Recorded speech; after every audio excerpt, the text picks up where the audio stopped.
Mereka kemudian mengadakan tes intelijensia atau IQ untuk Ed dan terkejut setelah mendapati hasil tes IQ Ed keluar.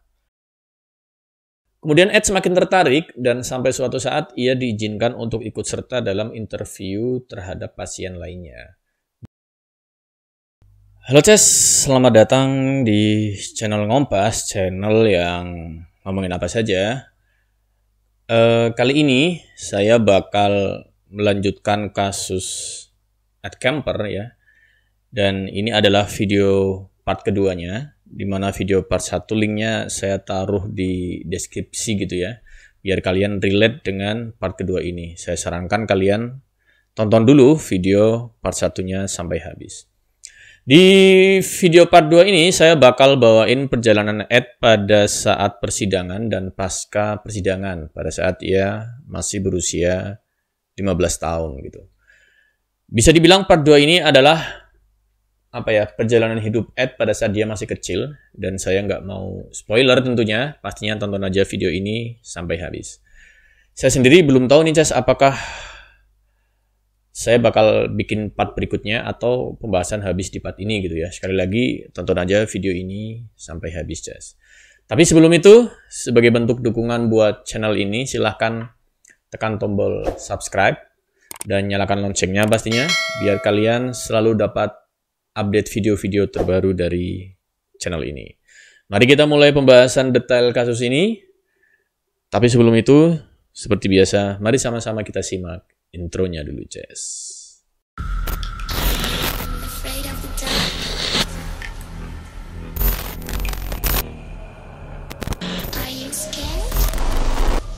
Ed dipenjarakan dan dia menunggu tanggal sidangnya. Ya, kepolisian juga menyediakan seorang psikiater buat dia gitu ya, untuk menganalisa bagaimana kondisi mental dari si Ed. Karena ya biar gimana pun Ed pada saat itu bisa dibilang masih bocah lah ya, karena dia baru berusia 15 tahun. Walaupun di usia itu dia udah menghabisi 2 orang sekaligus nih pada saat yang bersamaan, yaitu nenek dan kakeknya sendiri. Ya WTF lah ya, anak usia 15 tahun gitu ngabisi kakek neneknya gitu. Oke, kita lanjut gitu ya. Saat itu psikiater sebetulnya sangat terkejut dengan sikap Ed, karena saat itu sikap Ed sangat tenang dan kooperatif pada saat proses persidangan gitu. Ed menjelaskan apa saja yang telah dilakukan sama dia dengan sangat tenang, sehingga membuat para psikiater ini bertanya-tanya. Gak mungkin seorang anak berumur 15 tahun dapat menghabisi kakek dan neneknya secara brutal waktu itu. Ed didiagnosa dengan paranoid skizofrenia, yaitu suatu jenis skizofrenia yang paling umum terjadi gitu ya. Dimana skizofrenia sendiri adalah merupakan penyakit gangguan otak yang menyebabkan penderitanya mengalami kelainan dalam berpikir gitu, serta kelainan dalam merasakan atau mempersepsikan hal-hal yang terjadi di lingkungan di sekitar dia. Pokoknya gampangnya, penderita skizofrenia ini dia memiliki kesulitan dalam menyesuaikan pikirannya dengan realita yang ada di sekitar dia. Ya kurang lebih gitulah ya gampangnya. Kemudian psikiater yang disediakan oleh pihak pengadilan, mereka berasumsi kalau kebencian Ed pada ibu dan neneknya ini adalah bagian dari paranoid skizofrenia yang sedang diderita oleh si Ed.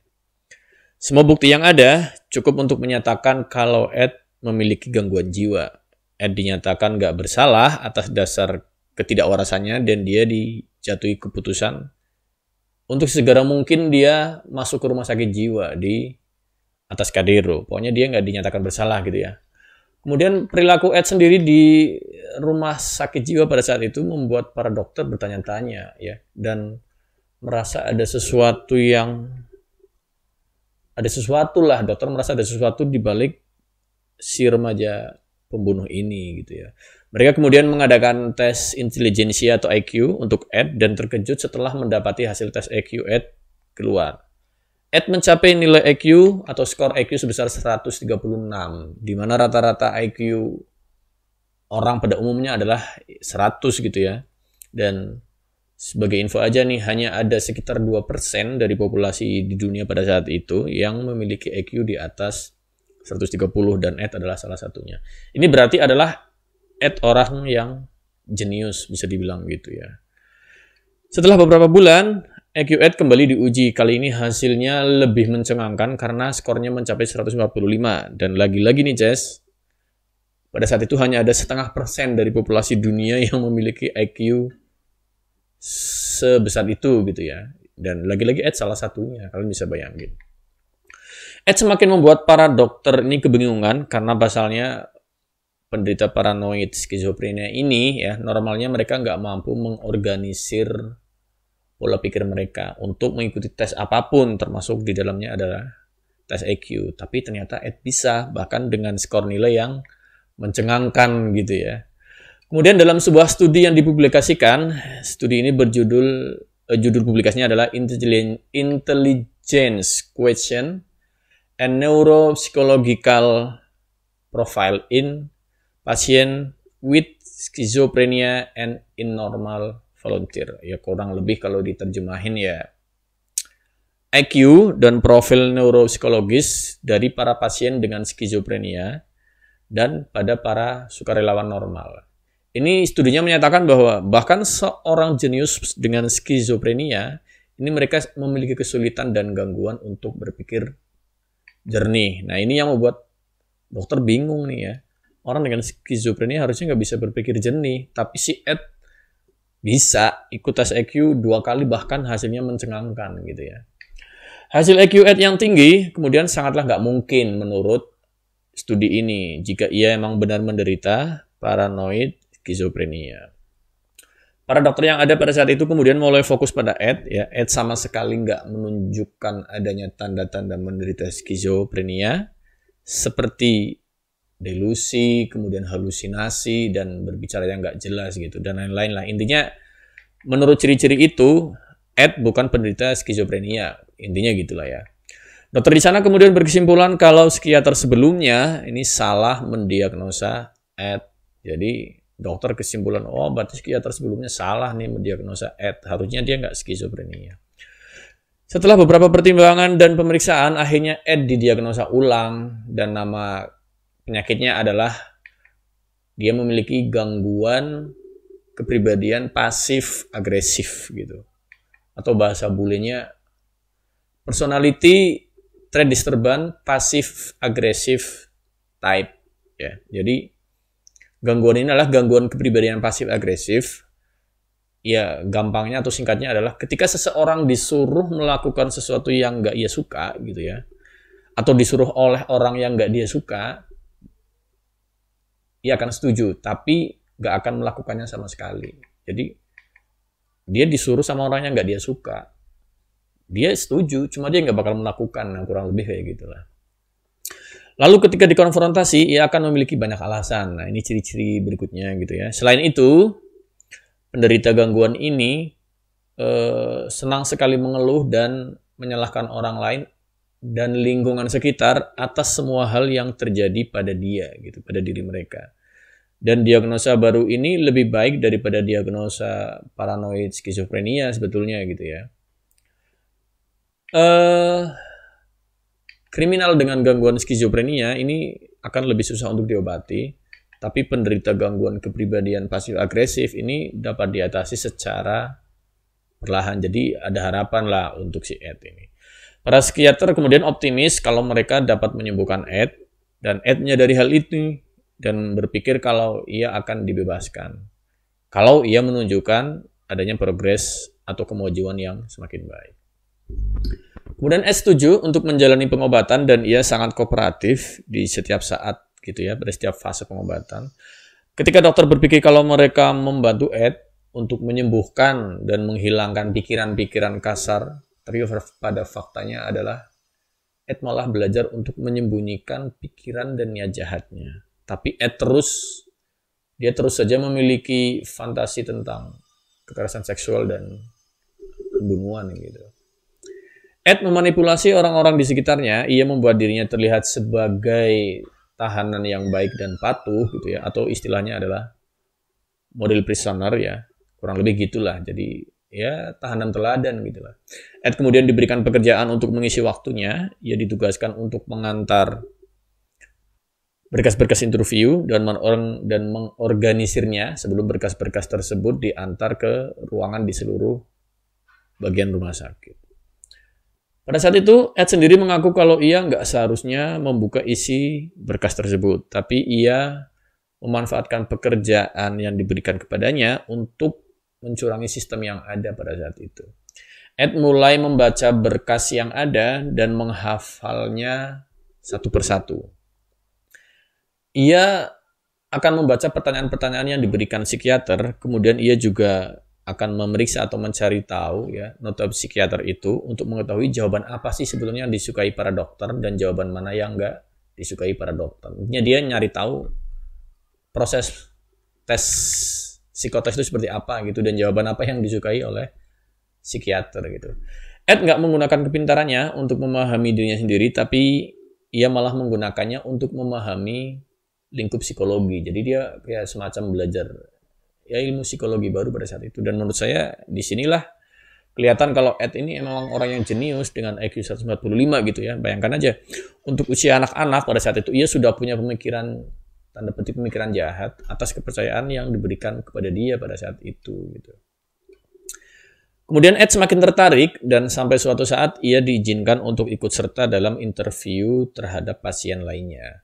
Dia mendengar penjabaran dari para pembunuh lah, pemerkosa lah, dan psikopat yang menceritakan tentang kejahatan mereka gitu. Diam-diam kemudian Ed mengingat dan mencatat apa yang harus dihindari untuk kedepannya.